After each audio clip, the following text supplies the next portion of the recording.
आप देख रहे हैं यूट्यूब चैनल मैथ मतलब मस्ती।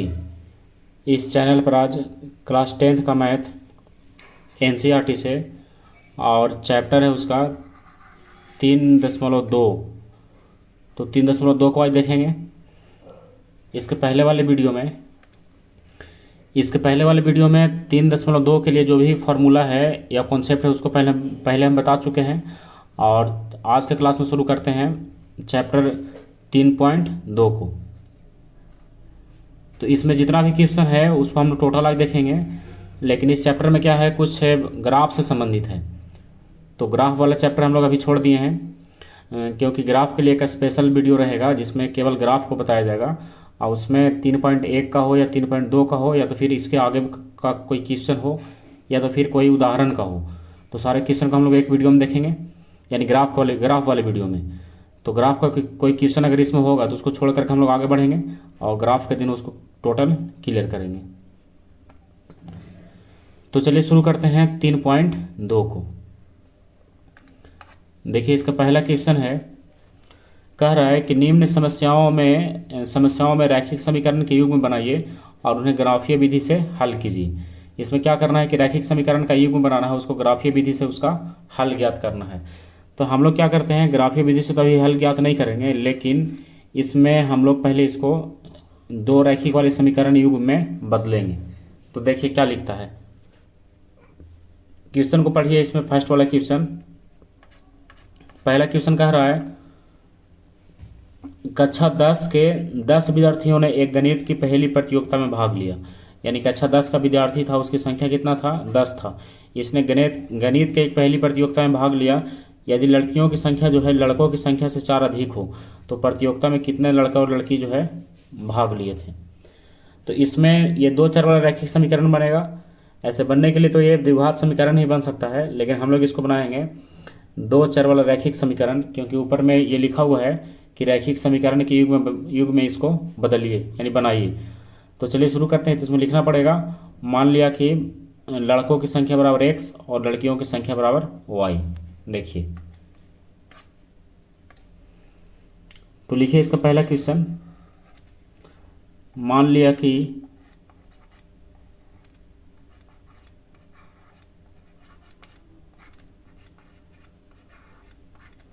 लड़कों की संख्या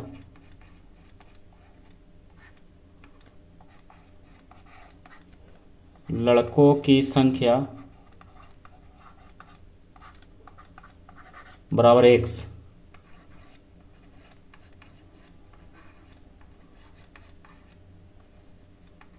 और लड़कियों की संख्या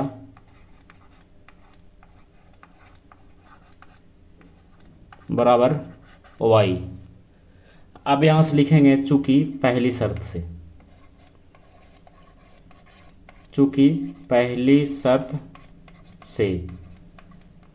तो देखिए इस क्वेश्चन में अगर फिर से चलें, देखिए यहाँ तो लिख रहा था कि कक्षा 10 के 10 विद्यार्थी हैं, यानी लड़का और लड़की मिलाकर के टोटल कितना है, 10 है। ताकि यहाँ हम लोग इसको ऐसे लिख सकते हैं कि x + y बराबर 10।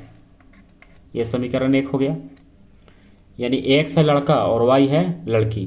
तो x और y दोनों जोड़ करके कितना हो गया, 10 हो गया। तो ये हो गया पहली शर्त से। अब यहाँ लिखिए दूसरी शर्त से।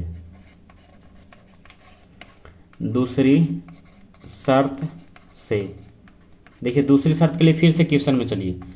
क्वेश्चन में क्या लिखता था कि देखिए यहाँ से लिखा है, लड़कियों की संख्या जो है लड़कों की संख्या से 4 अधिक है। तो इसमें अधिक कौन है, लड़कियाँ अधिक है। फिर से मिलाइए, देखिए यहाँ पर लड़कियों की संख्या लड़कों की संख्या से 4 अधिक है, यानी लड़कियां जो है लड़कों से 4 अधिक है। तो इसको ध्यान में रखिए, लड़की की संख्या 4 अधिक है।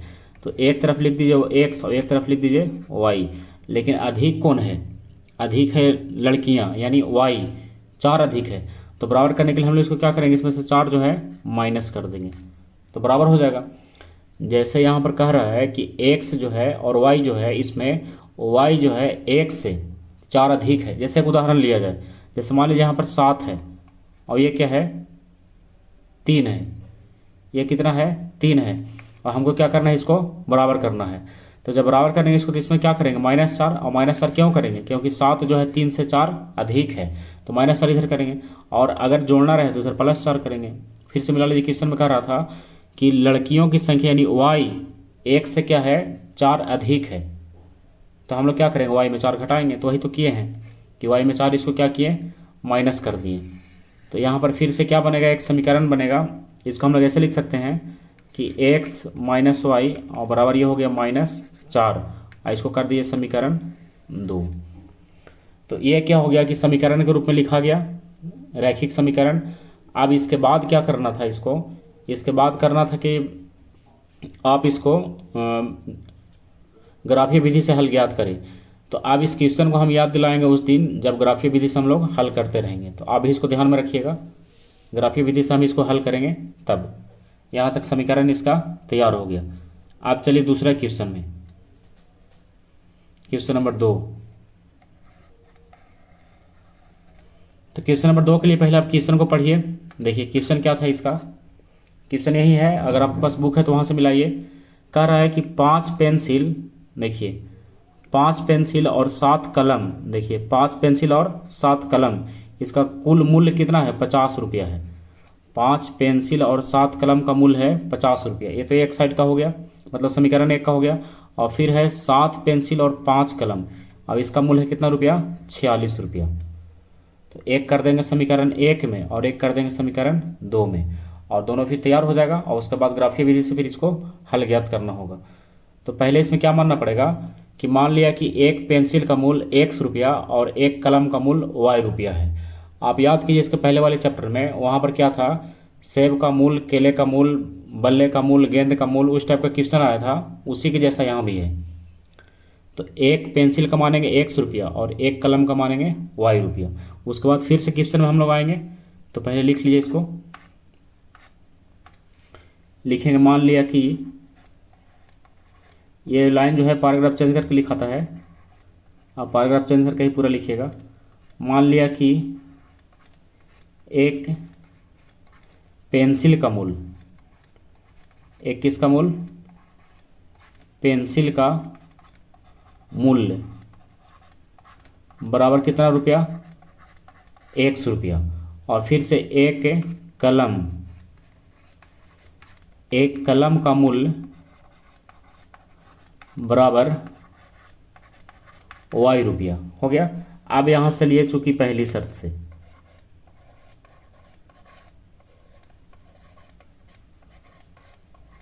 पहली शर्त से आप थोड़ा सा एक बार पीछे चल के क्वेश्चन को फिर से देख लीजिए कि उसमें कितना कलम था और कितना पेंसिल था। चलिए एक बार मिला लेते हैं क्वेश्चन को। अगर आपके पास बुक है तो वहाँ से मिलाइए। कह रहा है 5 पेंसिल और 7 कलम, अब इसका है 50 रुपया। 5 पेंसिल और 7 कलम का मूल्य 50 रुपया। तो 5 को पेंसिल है और 7 को कलम है, और दोनों मिला के कितना लिया है, 50 रुपया। तो देखिए एक पेंसिल का है 1x, तो 5 पेंसिल का 5x नहीं लिख सकते हैं इसको। एक पेंसिल का जब x रुपया तो 5 पेंसिल का 5x रुपया। चलिए फिर प्लस कीजिए, एक कलम का है y रुपया तो 7 कलम का 7y रुपया, और बराबर हो गया कितना रुपया, दोनों मिला करके 50 रुपया। ये हो गया समीकरण 1। स्पष्ट है। अगर इसको और समझना चाहे तो ऐसे समझ सकते हैं कि आपस में गुना ही क्यों हो रहा है। जैसे मान लीजिए कि एक पेंसिल का मूल्य हो अगर 10 रुपया, एक पेंसिल का मूल्य 10 रुपया, तो 5 पेंसिल का मूल्य तो 10 गुना 5, तब ना 10 5 50 आएगा। या तो ये रहेगा x तो ये हो जाएगा x यानी 10x, वैसे ही तो ये है। चलिए आप इसको समझ रहे होंगे। हम चलते हैं इसी का समीकरण 2 में, यानी दूसरी शर्त से। दूसरी शर्त से आप देखिए यहाँ पर कितना कलम था और कितना पेंसिल था। तो क्वेश्चन में पहले मिलाइए इसको। कह रहा था यहाँ देखिए कि 7 पेंसिल क्या है, 7 पेंसिल और 5 कलम, इसका मूल्य है 46 रुपया। 7 पेंसिल और 5 कलम, तो निकालिए 7 पेंसिल और 5 कलम। तो 7 पेंसिल का 7x और 5 कलम का 5y, और दोनों मिला करके कितना रुपया, 160 रुपया था क्या इसमें, क्वेश्चन फिर देख लीजिए, 46 रुपया। दोनों मिला करके कितना रुपया, 46 रुपया। और ये हो गया समीकरण 2। क्लियर। ये हो गया पहली शर्त से, अब ये हो गया दूसरी शर्त से, और दोनों समीकरण यहाँ पर तैयार हो गया। अब क्या करना है, इसको ग्राफीय विधि से इसका हल ज्ञात करना है। तो उसको जब ग्राफ देखेंगे तो उसको क्लियर करेंगे।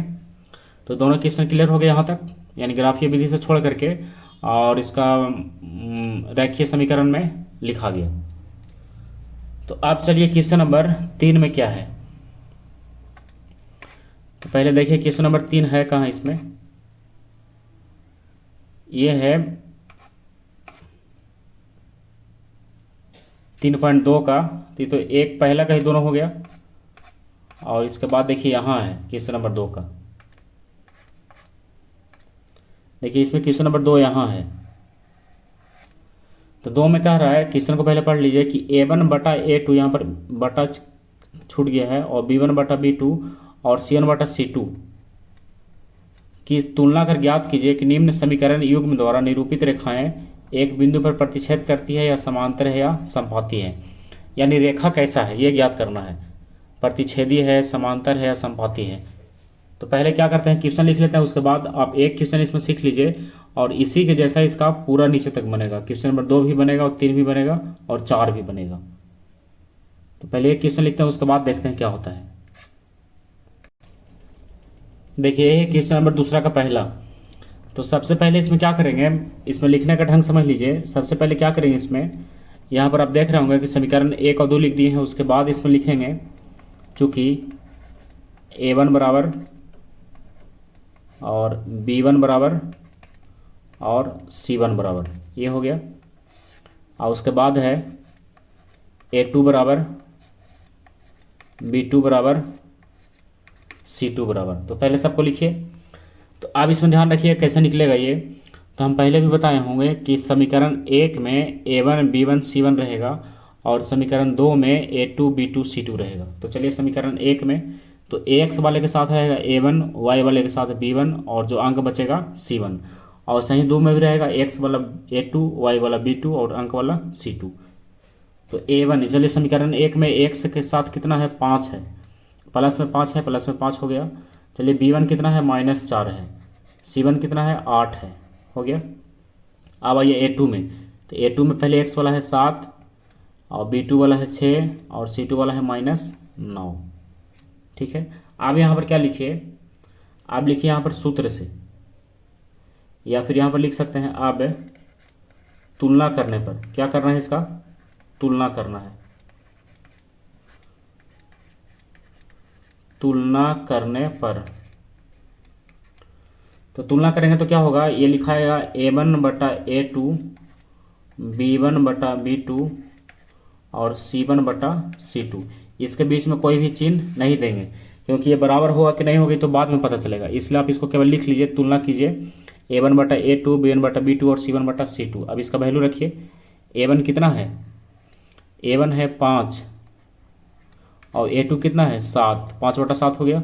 B1 कितना है -4 और B2 कितना है 6, हो गया B1/B2। C1 है 8 और C2 कितना है -9। अगर इसमें कोई छोटा हो रहा है तो आप उसको छोटा कर सकते हैं। अगर किसी में भाग लगता हो तो आप उसको भाग लगा दीजिए। जैसे ये देखिए थोड़ा सा कट रहा है आपस में ही, 2 दूना 4 और 2 तिया 6, आपस में ही कटेगा तो ही काटेंगे उसको। अब कोई नहीं कट रहा है तो कितना हो गया, ये हो गया 5/7, ये हो गया -2/3 और ये हो गया 8/9। माइनस ऊपर रहे या नीचे रहे उसे कोई दिक्कत नहीं है। देखिए तीनों में क्या कोई बराबर है, तो कोई भी बराबर नहीं है।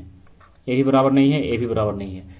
तो अगर A1/A2 बराबर नहीं हो B1/B2 और फिर बराबर नहीं हो C1/C2, यानी कहने का मतलब तीनों में कोई बराबर अगर नहीं हो तो रेखा क्या होता था। इसलिए आपको याद होगा, लिखते थे इस समीकरण के एक हल हैं, इस समीकरण के एक हल हैं, और रेखा एक हल है तो रेखा कैसा होगा, रेखा होगा प्रतिच्छेदी, क्योंकि एक बिंदु पर काटेगा तो उसी को क्या बोलते थे, प्रतिच्छेदी। रेखा प्रतिच्छेदी होगा, और यही इसका आंसर हो गया। क्लियर। इसमें फार्मूला लिखवाए थे A1/A2 B1/B2 जो तुलना करने वाला है, तो आप अगर उसको नहीं देखें तो इसके पीछे वाला वीडियो देख लीजिएगा, वहाँ पर इसका फार्मूला मिलेगा और उसी की सहायता से क्वेश्चन जो है सोल्व होगा। और जैसे क्वेश्चन नंबर 2 का पहला बनाए हैं वैसे ही क्वेश्चन नंबर 2 का दूसरा भी बनेगा। आप देखिए चलते हैं दूसरा में। तो दूसरे की सहायता से देखेंगे फिर इसमें कैसे बनता है। तो पहले क्वेश्चन लिख लेते हैं, उसके बाद देखते हैं। देखिए यही है इसका क्वेश्चन नंबर 2। तो क्वेश्चन नंबर 2 में अच्छा, इसमें क्वेश्चन में भी एक चीज़ क्या ध्यान रखना रहता है, जैसे ये बराबर जो दिया हुआ है यहाँ पर बराबर जो दिख रहा है, तो इसमें क्या होना चाहिए कि सी वाला जो अंक है, यानी ये सी वाला या फिर ए बी सी कोई भी कहिए, यानी बराबर के सब एक ही साइड में होना चाहिए। जैसे देखिए एक ही साइड में कहने का मतलब ये है कि जैसे ये बराबर है, इसके बाएं साइड में है एक्स का वैल्यू, एक्स वाला बाएं साइड में है तो वाई वाला भी बाएं साइड में होना चाहिए। ये जैसे वाई वाला बाएं साइड में है तो वाई वाला भी बाएं साइड में होना चाहिए दोनों में, और अंक वाला बाएं साइड में है यानी अंक वाला यहाँ भी बाएं साइड में होना चाहिए। जैसे देखिए हम इसमें एक लिख के बताते हैं कैसे इसमें होता है कभी कभी। जैसे यहाँ पर है +24, और अगर मान लीजिए कि इस टाइप से लिखा हुआ है कि इतना बराबर, और इधर है -24, कितना लिखा है इधर -24, तो हम लोग क्या करेंगे, दोनों को पहले एक साइड में करेंगे। जैसे यहाँ पर अंक वाला 12 जो है ये बराबर के बाएं साइड में है, और यहाँ पर अंक जो 24 है वो बराबर के दाएं साइड में है। तो यहाँ पर करेंगे दोनों को या तो बाएं साइड में या तो फिर दोनों को दाएं साइड में। तो देखिए शुरू करते हैं इसमें। तो आप इसको पहले क्या कीजिए, दोनों साइड एक ही साइड में लिखा हुआ, यहाँ तो ठीक था ही। देखिए इसमें क्या है, यहाँ पर था +24 और बराबर था 0। स्पष्ट है कि सब एक ही साइड में है। अब यहाँ से लिखिए चूंकि A1 बराबर B1 बराबर C1 बराबर हो गया, और उसी के बगल में लिखिए A2 बराबर B2 बराबर C2 बराबर। तो सबका वैल्यू रखिए। A1 कितना हो गया, ये हो गया 9, और B1 कितना हो गया 3, C1 कितना हो गया 12, A2 कितना हो गया 18, B2 कितना हो गया 6, और C2 कितना हो गया 24। अब लिखेंगे तुलना करने पर। अब तुलना करने पर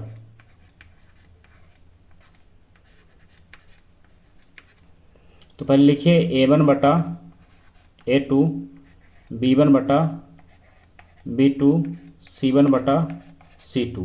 अब इसका तुलना होगा।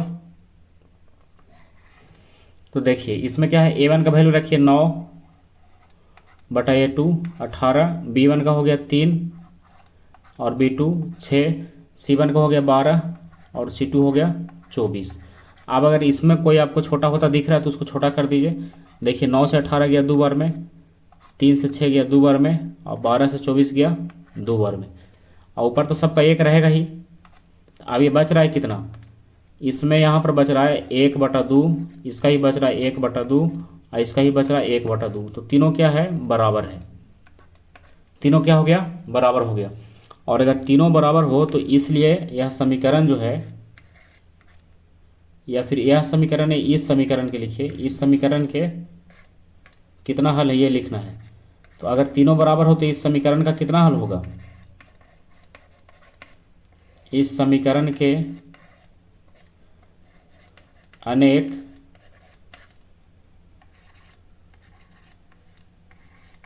अनेक हल होंगे। और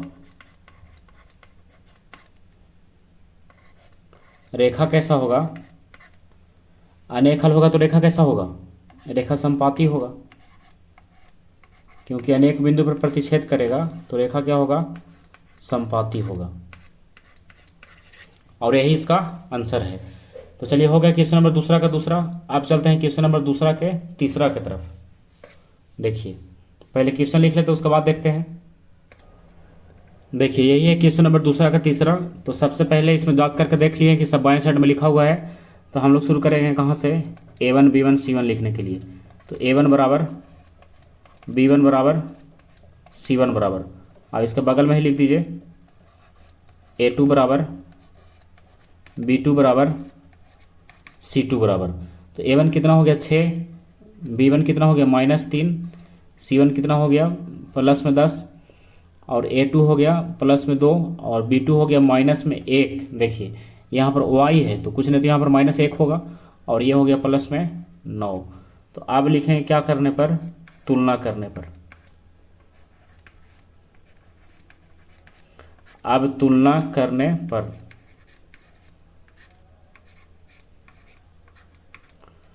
इसको लिखेंगे A1 बटा A2, B1 बटा B2, C1 बटा C2 हो गया। तो अब इसमें क्या कीजिए, वैल्यू रखिए सबका। A1 का कितना हो गया 6, A2 कितना हो गया 2, B1 कितना हो गया -3 और B2 कितना हो गया -1 और C1 कितना हो गया 10 और C2 हो गया 9। अगर इसमें कोई कटता हुआ दिख रहा है, छोटा होता हो तो इसको छोटा कर सकते हैं। यहाँ तो पहले माइनस से माइनस इसका गया और ये हो गया 2 तिया 6। तो आप देखिए क्या बच रहा है, यहाँ पर बच रहा है 3, नीचे कुछ नहीं तो 1, यहाँ भी बच रहा है 3, नीचे तो 1 है ही, और यहाँ बच रहा है 10 बटा 9। तो यहाँ पर स्पष्ट दिख रहा होगा कि 1 क्या है, बराबर है, लेकिन 1 बराबर नहीं है। तो इस टाइप का अगर स्थिति आ जाए कि 1 बराबर हो 1 बराबर नहीं हो, तो हम बताए थे कि इस समीकरण का कोई भी हल नहीं होगा। तो लिखेंगे इस समीकरण का कोई हल नहीं होगा, इस समीकरण का कोई भी हल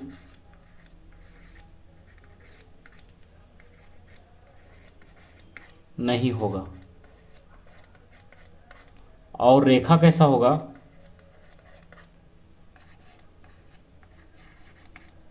अगर कोई भी हल नहीं हो तो रेखा कैसा होगा, समांतर होगा, क्योंकि एक भी बिंदु पर प्रतिच्छेद नहीं करेगा। ये हो गया इसका आंसर। अच्छा, इस क्वेश्चन में केवल पूछ रहा है कि रेखा कैसा होगा, तो यहाँ पर रेखा लिख करके हम लोग उसका हल भी लिख रहे हैं कि कितना हल इसका हो रहा है, इससे कोई दिक्कत नहीं है। तो ये हो गया क्वेश्चन नंबर दूसरा का, तीनों क्लियर हो गया। अब चलते हैं क्वेश्चन नंबर तीसरा की तरफ। तो देखिए तीसरा में क्या था, तो देखिए तीसरा में था, यहाँ तीसरा दिया हुआ है, तो इसमें क्या करना है, इसमें भी तुलना ही करना है। अनुपात दिया हुआ है कि अनुपात इसका A1 बटा A2, B1 बटा B2 और C1 बटा C2 की तुलना कीजिए और ज्ञात कीजिए कि रैखिक समीकरण युग्म का यह संगत है या असंगत है। तो आपको याद होगा, हम बताए होंगे कि जिस समीकरण का हल होगा वह संगत होगा और जिस समीकरण का हल नहीं होगा वह असंगत होगा। तो हल होने वाला दो स्थिति था, कौन कौन, एक होता था अनेक हल और एक होता था एक हल। तो अगर अनेक हल आएगा या फिर एक हल आएगा तो दोनों क्या होगा, संगत में आएगा, और अगर कोई हल नहीं आएगा तब उसको लिखेंगे किसमें, असंगत में। तो वही उसी विधि से चलेगा जैसे हम लोग बना रहे थे पीछे क्वेश्चन नंबर 2 में। तो चलिए शुरू करते हैं। तो अगर आपको यहाँ पर अभी लगता है कि हम क्वेश्चन नंबर 3 का बना सकते हैं, तो आप वीडियो को रोक करके और क्वेश्चन नंबर 3 को आप बना लीजिए और उसके बाद आप देखिए फिर कि आंसर मिल रहा है या नहीं। तो चलिए हम शुरू करते हैं क्वेश्चन नंबर 3 का पहला। तो चलिए शुरू करते हैं क्वेश्चन नंबर 3 का पहला। तो वही समीकरण 1 और 2 दिया हुआ है। अच्छा, इसमें एक चीज़ ध्यान दीजिए कि इसका C1 और C2 जो है दोनों दाएं साइड में है, तो कोई दिक्कत नहीं है। आप अगर बाएं साइड में लाना चाहते हैं तो दोनों को बाएं साइड में लाइए, अगर दोनों दाएं साइड में है तो भी चलेगा। तो चलिए रहने देते हैं इसको, दोनों बाएं साइड में है तो ही। तो हम लोग पहले क्या करेंगे, यहाँ लिखेंगे A1 B1 C1। तो लिखिए चूँकि A1 बराबर B1 बराबर C1 बराबर, और उसके बाद लिखिए A2 बराबर B2 बराबर C2 बराबर। तो A1 कितना हो गया 3, B1 कितना हो गया 2 और C1 कितना हो गया 5। A2 हो गया 2, B2 हो गया -3 और C2 हो गया 7। तो अब यहाँ लिखिए तुलना करने पर, उसी नियम से जैसा भी क्वेश्चन नंबर 2 में बना रहे थे वैसे ही बनेगा। अब तुलना करने पर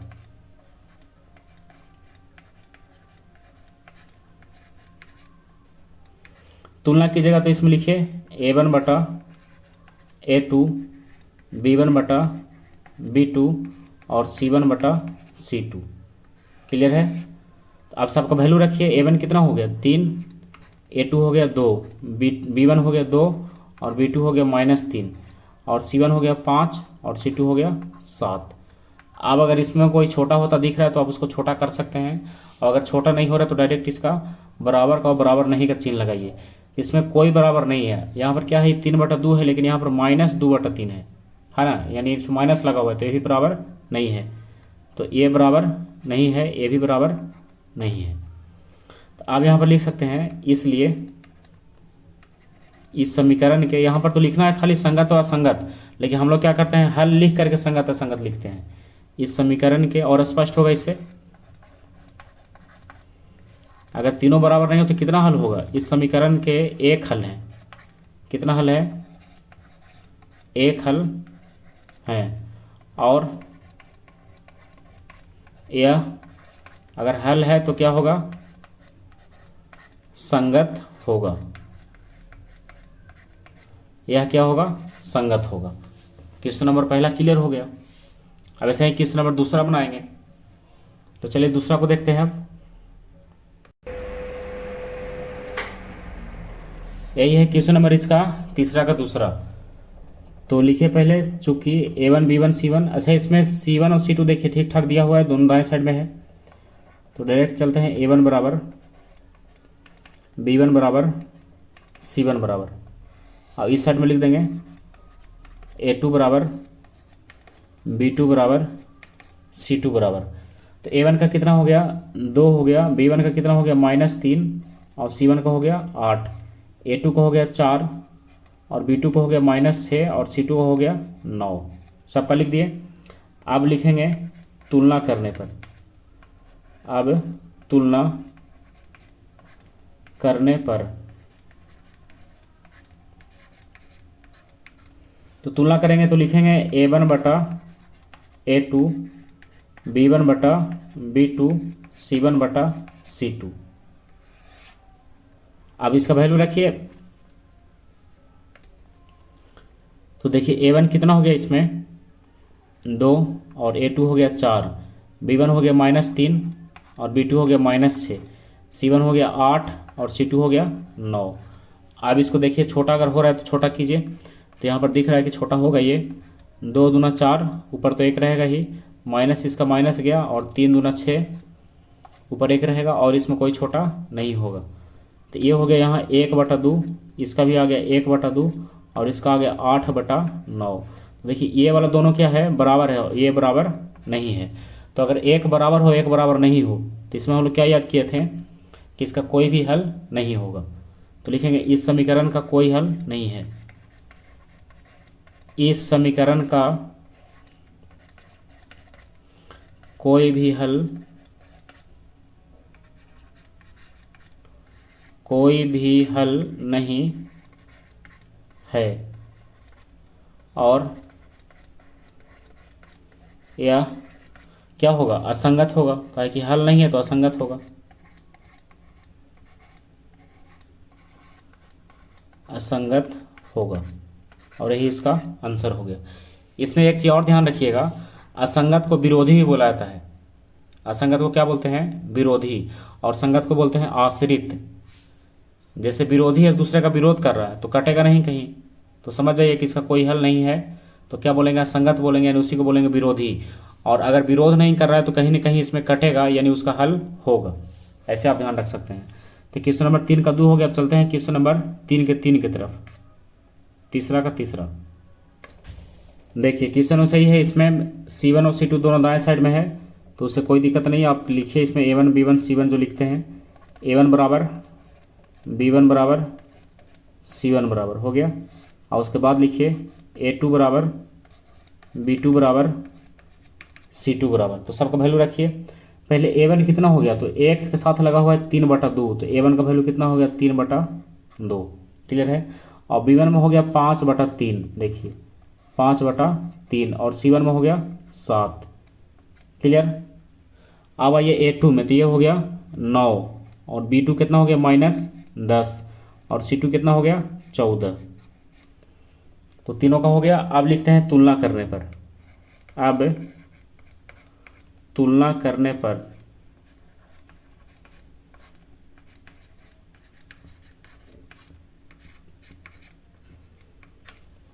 देखिए, तुलना करने पर तो पहले इसको लिखिए A1 बटा A2, B1 बटा B2, C1 बटा C2।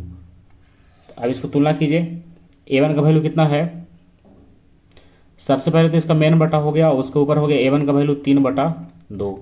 इसमें जहाँ गड़बड़ होगा तो इसमें बहुत परेशानी होगा, इसलिए आप इसको अलग अलग करके ही लिखिए। 3/2 हो गया। अब इसका हो गया A2 का 9 हो गया, ये दोनों लिखा गया। अब आइए इसमें फिर से इसका मेन बटा दे दिए और B1 कितना हो गया 5/3, तो ये हो गया 5/3 और B2 कितना हो गया -10। अब आइए इसमें C1/C2 में, तो इसका ऊपर का कितना है C1 7 और C2 में कितना है 14। तो हम लोग क्या करते हैं, पहले जो 3 भाग में दिख रहा है उसको 2 भाग में करते हैं। तो ये हो गया 3/2 और जब इसको ऊपर ले जाइएगा तो ये हो जाएगा 1/9, एक हो गया। फिर ये हो गया 5/3 और इसको ऊपर ले जाइएगा तो चल जाएगा माइनस, ये तो 1 हो जाएगा, ऊपर माइनस नहीं, ऊपर क्या होगा 1 होगा। तो ऊपर का लिखिए 1 और नीचे का लिखिए -10 और ये है 7/14। ठीक है, अब इसको आप क्या कीजिए छोटा कीजिए। तो देखिए 3 से कट गया कितना बार में 3 बार में, और 5 से कट गया ये 2 बार में, और 7 से कट गया ये भी 2 बार में। तो आप जो बच रहा हो सबको लिखिए। तो यहाँ पर कितना बच रहा है, तो ऊपर में कुछ नहीं बचा तो हो गया 1 और नीचे हो गया 3 दूना 6। ऊपर में यहाँ भी कुछ नहीं है तो 1 और यहाँ भी हो गया 3 दूना 6, लेकिन माइनस में है, ये 2 जो है माइनस में होगा क्योंकि -10 था यहाँ, तो ये -6 लिखाएगा। और यहाँ ऊपर में कुछ नहीं तो है तो 1 और इसका नीचे हो गया 2। तो आप देखिए तीनों में क्या कोई बराबर है, तो तीनों में कोई भी बराबर नहीं है, क्योंकि यहाँ पर 1/6 1/6 है लेकिन माइनस लगा हुआ है, इसलिए ये भी बराबर नहीं है और ये भी बराबर नहीं है। तो लिखेंगे इसलिए इस समीकरण का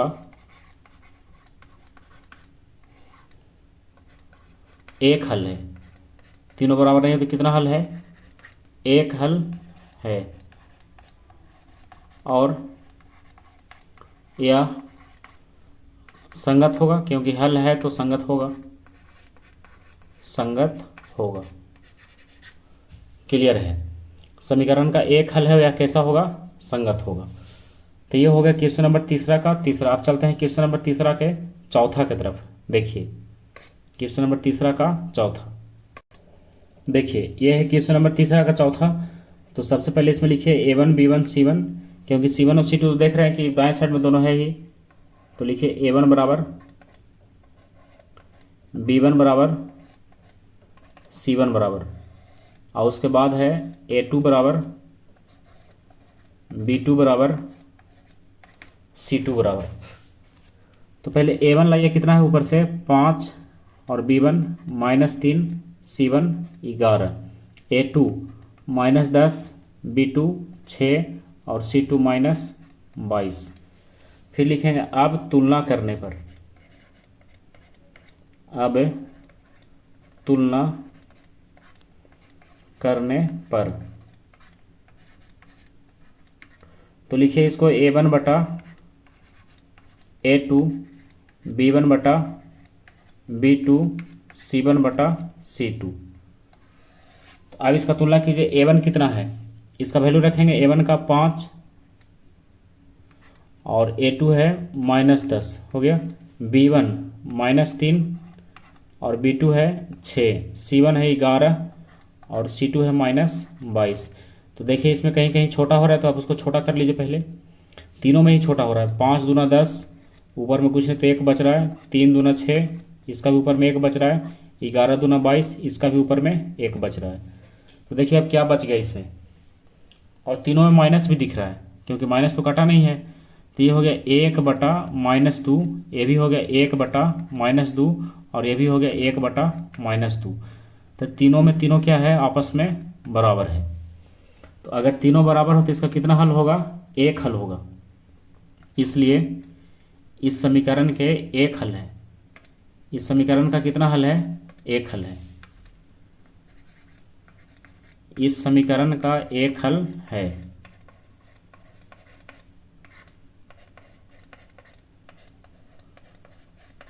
इस समीकरण का एक हल है और जब इसका हल एक है तो संगत तो होगा ही, और संगत होगा। और क्या होगा, ये संगत होगा। तो ये बन गया क्वेश्चन नंबर तीसरा का चौथा। तो देखिए क्वेश्चन नंबर तीसरा का पांचवा भी है, तो उसको भी ऐसे ही सोल्व करते हैं। देखिए क्वेश्चन नंबर 3 का 5, देखिए यही है क्वेश्चन नंबर 5 का, तीसरा का पांचवा। तो इसमें आप पहले क्या कीजिए, A1 B1 C1 लिखिए, और उसके पहले आप देख रहे हैं इसमें C2 और C1 और C2 दोनों ठीक ठाक दिया हुआ है, दोनों दाएं साइड में। तो लिखिए पहले A1 बराबर B1 बराबर C1 बराबर, उसके बाद लिखिए A2 बराबर B2 बराबर C2 बराबर। तो A1 का कितना हो गया 4/3, B1 हो गया 2 और C1 हो गया 8। अब आइए A2 में, A2 हो गया 2, B2 हो गया 3 और C2 हो गया 12। लिखेंगे फिर अब तुलना करने पर, तुलना करने पर, तो लिखिए A1/A2, B1/B2 और C1/C2। तो तुलना कीजिए इसको, A1 का वैल्यू रखिए, A1 का कितना है 4/3 और इसका मेन बटा हो गया। अब इसके नीचे होगा फिर A2 का वैल्यू 2। अब आइए B1 का, तो ये है 2 और B2 का है 3, C1 का 8 है और C2 का है 12। तो पहले इसको 3 भाग से 2 भाग में कर लीजिए, तो 4/3 और इंटू में 1/2, और ये हो गया 2/3 और ये हो गया 8/12। क्लियर। अब अगर छोटा हो रहा है तो छोटा कर सकते हैं, देखिए यहाँ छोटा हो रहा है, 2 दूना 4 और 4 दूना 8 और 4 त्रिके 12 हो गया। अब देखिए क्या बच रहा है इसमें, तो इसमें क्या बच रहा है 2/3 और यहाँ भी क्या बच रहा है 2/3 और यहाँ भी क्या बच रहा है 2/3। तो तीनों आपस में क्या है बराबर है, और तीनों अगर बराबर हो तो इसलिए इस समीकरण के अनेक हल होंगे। इस समीकरण के कितना हल होगा, अनेक होगा।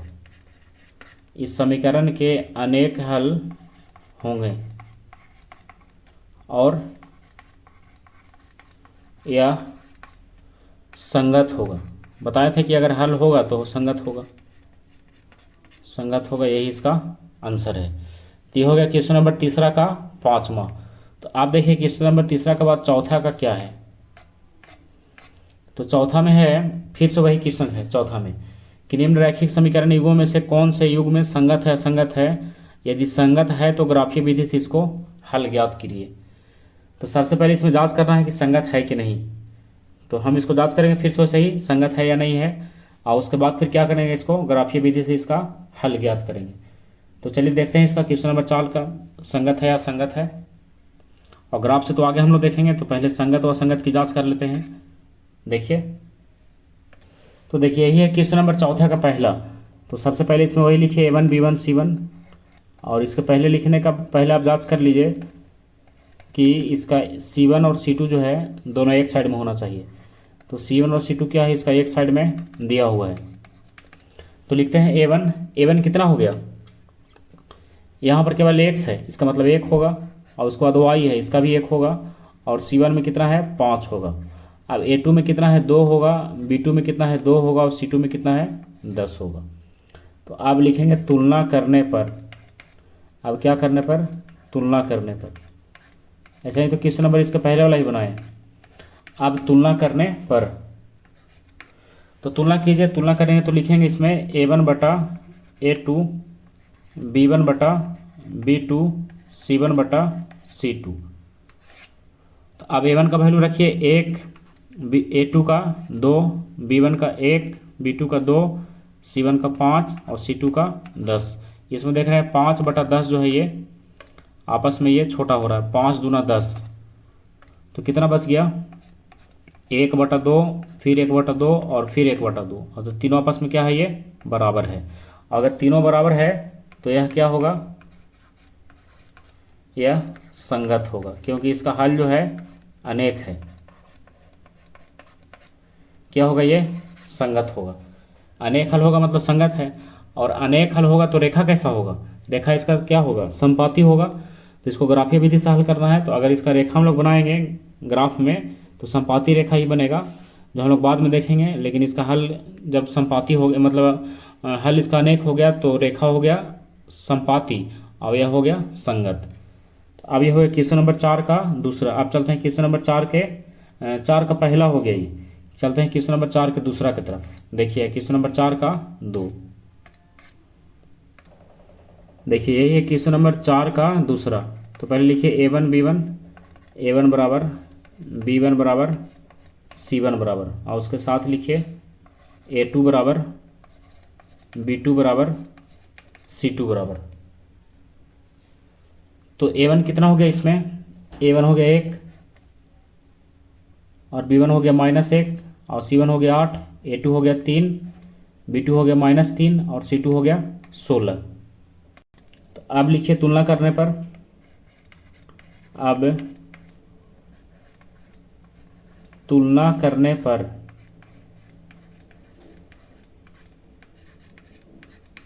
तो तुलना करेंगे तो लिखेंगे A1 बटा A2 B1 बटा B2 C1 बटा C2।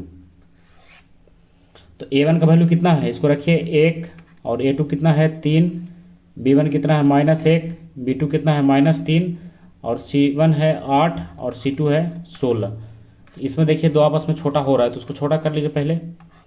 8 दूना 16 और इसका माइनस से माइनस गया। अब देखिए कितना बच रहा है, ये हो गया 1/3, यहाँ भी हो गया 1/3 और यहाँ हो गया 1/2। तो ये दोनों आपस में बराबर है लेकिन ये दोनों बराबर नहीं है। अगर एक बराबर हो एक बराबर नहीं हो तो कितना हल होगा इसका, इसका हल होगा एक भी नहीं होगा। इसका क्या होगा, कोई हल नहीं होगा। और अगर कोई हल नहीं होगा तो रेखा कैसा होगा इसका, कोई हल नहीं हो तो रेखा कैसा होगा, समांतर होगा। और ये क्या होगा, असंगत होगा। क्या होगा, असंगत। तो क्वेश्चन में कह रहा था कि अगर संगत होगा तभी ग्राफ विधि से बनाना है और अगर असंगत हुआ तो ग्राफ विधि से नहीं बनाना है। तो इसका ग्राफ नहीं बनेगा, केवल संगत वाले का ही ग्राफ बनेगा। तो ये हो गया क्वेश्चन नंबर 4 का दूसरा। अब चलते हैं क्वेश्चन नंबर 4 के तीसरा की तरफ। देखिए तीसरा में तो यही है क्वेश्चन नंबर 4 का तीसरा। तो इसमें लिखे चूँकि A1 B1 C1, A1 बराबर B1 बराबर और C1 बराबर। अब इसके बगल में ही लिख दीजिए A2 बराबर B2 बराबर C2 बराबर। A1 कितना हो गया 2, B1 कितना हो गया 1, C1 कितना हो गया -6, A2 हो गया 4, B2 हो गया -2 और C2 हो गया -4। तो फिर लिखिए अब तुलना करने पर, अब तुलना करने पर तुलना कीजिएगा तो लिखिए A1 बटा A2 B1 बटा B2 C1 बटा C2। तो A1 का वैल्यू लाइए 2, A2 का लिखिए कितना है 4, C1 B2 का लिखिए B1 का पहले 1 और B2 का लिखिए -2, C1 का लिखिए -6 और C2 का लिखिए -4। अब अगर इसमें कोई छोटा होता है तो छोटा कीजिए। देखिए ये तो हो रहा है 2 दूना 4, ये भी हो रहा है 2 तिया 6 और 2 दूना 4। अब इसमें बाकी कोई छोटा नहीं हो रहा है, इसका माइनस से माइनस भी कट जाएगा। तो अब इसमें कितना बच रहा है, ये तो हो गया ऊपर का तो 1 बच ही रहा था तो 1/2। अब इसका हो गया 1/-2 और इसका हो गया 3/2। तो तीनों में कोई भी बराबर नहीं है। और अगर तीनों में कोई बराबर नहीं हो तो कितना हल होगा, एक हल होगा। और अगर एक हल होगा तो रेखा कैसा होगा, प्रतिच्छेदी होगा। तो फिर इसको क्या कहेंगे हम लोग, संगत कहेंगे। एक हल है यानी संगत है। तो यही इसका आंसर हो गया। क्वेश्चन नंबर 4 का ये तीसरा हो गया। अब एक और बच रहा है क्वेश्चन नंबर 4 का चौथा। तो देखिए उसको भी लिख लेते हैं, उसके बाद सॉल्व करते हैं फिर 4 का चौथा। देखिए यही है क्वेश्चन नंबर इसका 4 का चौथा। तो सबसे पहले लिखिए A1 बराबर और B1 बराबर और C1 बराबर। उसके बाद लिखिए A2 बराबर B2 बराबर C2 बराबर। तो सबका वैल्यू रखिए। A1 कितना हो गया इसका 2, B1 कितना हो गया -2, C1 कितना हो गया ये भी -2 और A2 कितना हो गया 4, B2 हो गया -4 और C2 हो गया -5।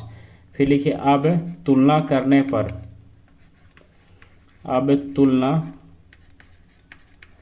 करने पर ये हो गया A1 बटा A2 B1 बटा B2 और C1 बटा C2। तो सबका वैल्यू रखेंगे इसमें कितना कितना दिया है। तो देखिए A1 का वैल्यू कितना दिया है, A1 का दिया है 2, A2 का 4, B1 का -2 और B2 का -4, C1 का -2 और C2 का -5। अब इसमें अगर कोई छोटा होता है तो छोटा कीजिए। तो देखिए 2 दूना 4 गया, ऊपर तो 1 बचेगा ही, ये माइनस से माइनस गया, ये भी 2 दूना 4 गया, और इसका माइनस से माइनस गया। यहाँ पर ऊपर का 1 बच रहा है, तो क्या बच गया, इसमें बच गया 1/2, यहाँ भी बच गया 1/2, और यहाँ बच गया 2/5। तो ये तो बराबर है, लेकिन ये बराबर नहीं है। तो अगर एक बराबर हो एक बराबर नहीं हो, तब इसका कितना हल होगा, तब इसका कोई भी हल नहीं होगा। और अगर कोई भी हल नहीं होगा तब उसको बोलेंगे हम लोग असंगत। और अगर कोई भी हल नहीं तो इसका रेखा कैसा होगा, समांतर होगा। तो हम लोग को तो यहाँ केवल संगत और असंगत बताना है, तो इसलिए हम लोग क्या लिख देंगे, इसका असंगत। क्या हो गया, ये असंगत है। यही हो गया क्वेश्चन नंबर चौथा का चौथा। क्लियर हो गया। तो इसके बाद 2-3 क्वेश्चन और इसका बच रहा है। देखिए कौन सा बच रहा है उसको जरा देखते हैं। इसमें क्वेश्चन नंबर चौथा का तो हो गया, 5वां बच रहा है। इसका 5वां बच रहा है, और कौन सा बच रहा है, 5वां के साथ इसका एक तो 5वां हो गया, और इसमें है इसका 2 क्वेश्चन और होगा। 5वां के साथ इसका 2 क्वेश्चन और होगा। देखिए 6ठा और 7वां भी है, 5वां 6ठा और 7वां। इसको अच्छा रहा है कि अगले क्लास में ही बताएंगे 5वां 6ठा और 7वां क्वेश्चन। तो इस क्लास के लिए बस इतना ही रह गया। आप क्या कीजिए, इसको रिवीजन कीजिएगा, और फिर हम लोग इसको देखें क्वेश्चन नंबर 3 एक्सरसाइज 3.2 का 5वां 6ठा और 7वां ये शेष बच रहा है। तो ये शेष क्वेश्चन जो हम लोग इसको अगले वीडियो में देख लेंगे 5, 6, 7 का। तो आज के लिए इतना ही रहने देते हैं। अब इसको रिवीजन करके रखिएगा, उसके बाद 5, 6, 7 हम लोग देखेंगे। तो अगले क्लास तक के लिए बाय।